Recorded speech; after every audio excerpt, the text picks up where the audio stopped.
Hi, we're continuing today the series of videos on what Proclus has to say about the earth.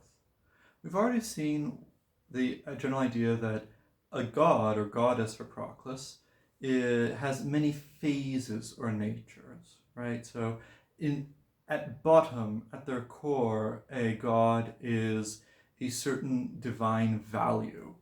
But then this value is embodied in a number of different ways of being there, of being present, until it arrives at some final instrument through which it makes itself known and felt.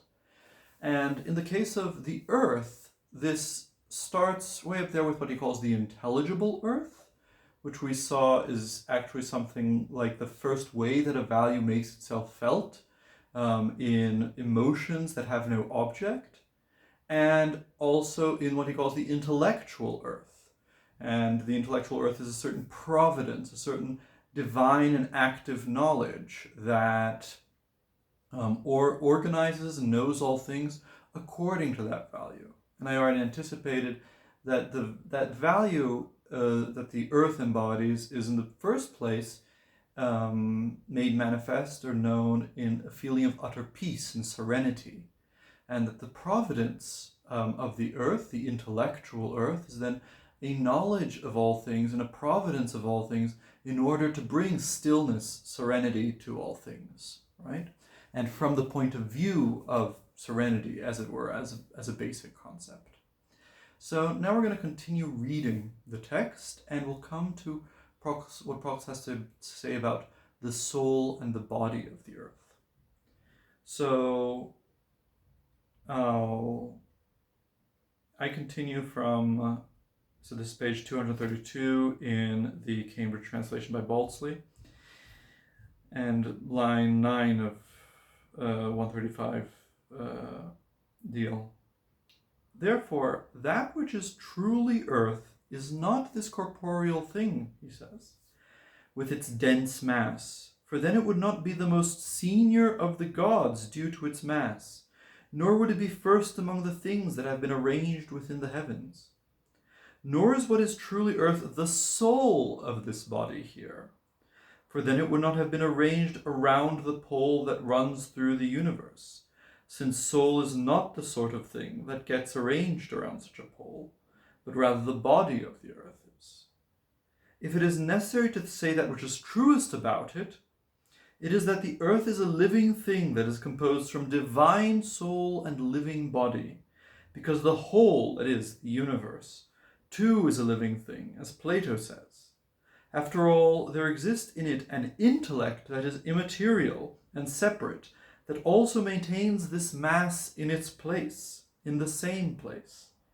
And there is a divine soul that dances around this intellect, and there is an ethereal body that is proximately dependent upon the soul, and finally there is this visible mass that is everywhere inspired and filled with life from the soul's vehicle. Okay, so what is he saying here? So he's saying, he's commenting, first of all, he's continuing to comment on Plato's text, right? So where Plato had said that the demiurge, right, the engineer of the perceptible world, contrived the earth to be, on the one hand, our nurse, but on the other hand, since it is concentrated around the pole that has been extended through everything, it is guardian and creator of both night and day. The first and most senior of all such gods have come to be within the heavens. So Proclus says that you can't say that it's the first and most senior of the gods if you think that it's just this mass, this bodily reality here. But on the other hand, Plato is saying things about it that have to be true only of bodies, which are like that it is concentrated around the pole that runs through the world. Therefore, in order to reconcile these different things that Plato says, he says that we have to take, as it were, the earth in all its phases, right? And then he lists them, right? He lists the visible mass, and then from this visible mass is inspired and filled with the life of the soul's vehicle, which he calls its ethereal body. Then there's the soul itself, but this is a divine soul that has an immaterial intellect, the intellectual earth that we talked before about, and also then we can add the intelligible earth and even the value, the divine henad of the earth. So it's when we take all these things into account, the henad, the intelligible, the intellect, the providence, the soul, and its bodies, then can we say this is the goddess that Plato is talking about. So in this video, let's focus on this soul. Soul is kind of a tricky word in Platonism, because when we use soul nowadays, we often mean the core of our humanity, right? So we talk about someone who's has no soul, and we mean by that someone who has no compassion, someone who has no heart, right? A psychopath, a serial killer.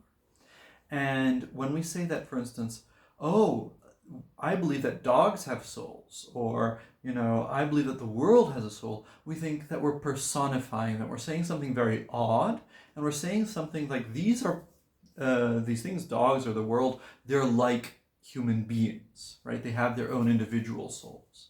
And we think everyone has their own soul, right? We don't think of our soul as something that we share with others. Now, this is definitely not what Proclus and Platonists have when they say psyche, soul, right? So in the Greek, psyche has a direct connection with the idea of life, right?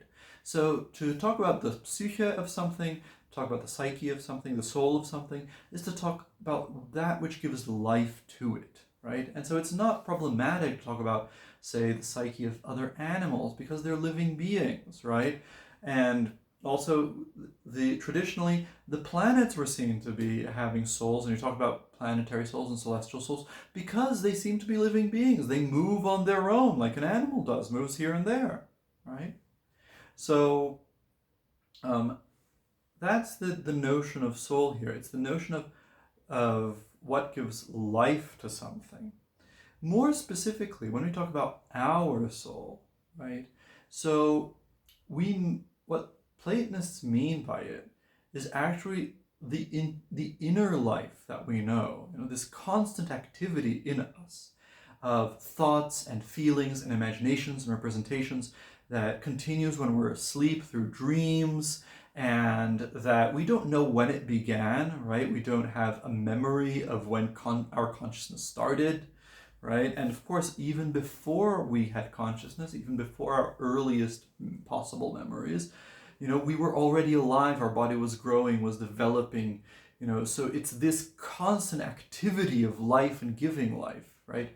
It's not the external life that we see manifest in others, right? So we can talk about someone's biography, right? So from birth to death and what they did and things they did.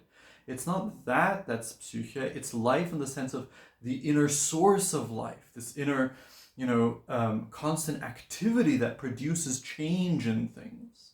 So Plato has this very influential argument for Platonists about how psyche has to be the source of all change because it's the thing that changes itself, right?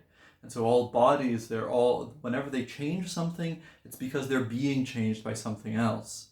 And on their own, they don't explain why change is a necessary feature of the world.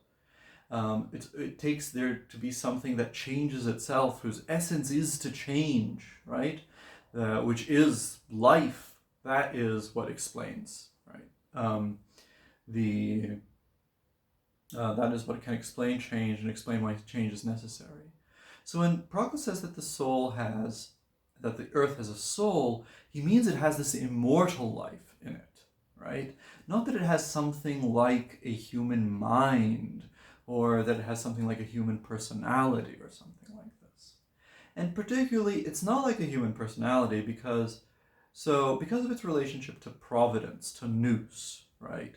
So as I explained, a nous for Proclus, is something like an eternal knowledge that knows all things and actively orders them, right? Has an influence in the world. And now human beings sometimes participate in that knowledge, right? Wise people, good people, they sometimes know what to do at the right time. And then they are, as it were, instruments of providence. But this is a state that we are sometimes in. It's not something that we're always doing. We fall in and out of this state, right? Now, a divine soul is actually always in this state.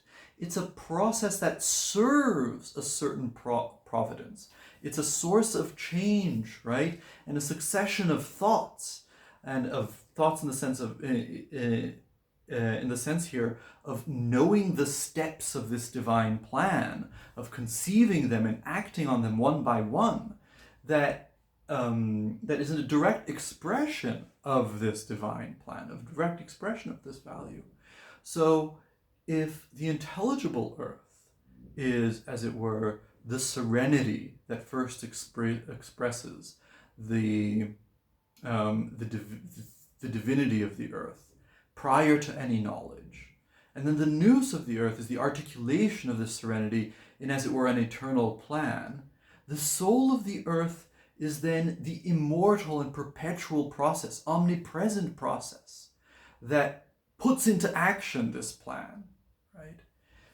So I mentioned how every nous, every providence, is not just a knowledge, but an active knowledge, right? One that actually articulates things, organizes the world. Well, how does it do this? It does this in the first place by illuminating, by stimulating knowledge within souls, right? And here specifically in the soul that's directly dependent upon it, the soul of the earth. So this is a soul that it is a living source of thoughts and therefore change that expresses in time this eternal plan to bring stillness to the world. And this constantly changing contemplation of stillness, this constant meditation of stillness, as it were, this life of stillness that exists on its own, an expression of that eternal knowledge, it then gives life to this mass, right? This mass, this physical mass that we do agriculture on and so on. And it doesn't do this immediately, as he said, but through its vehicle, which is the ethereal earth. So in the next video, we're going to talk about what this ethereal earth is, what the physical earth is, and then also how it then gives life to this earth, and what does that mean. And also we'll start talking more about what physical earth is he actually talking about, because it doesn't seem to be the physical earth that we mean, because we don't mean something that's at rest. We mean something that's moving all the time, that's moving around the sun, right? So we're going to get more into those things. In this video, I just wanted to introduce the concept of the soul of the earth, or what we can call the immortal life of the earth, right? Which is one more phase in this divine being, which is the earth, the goddess. And so we'll be returning to this and returning to these texts in the following videos.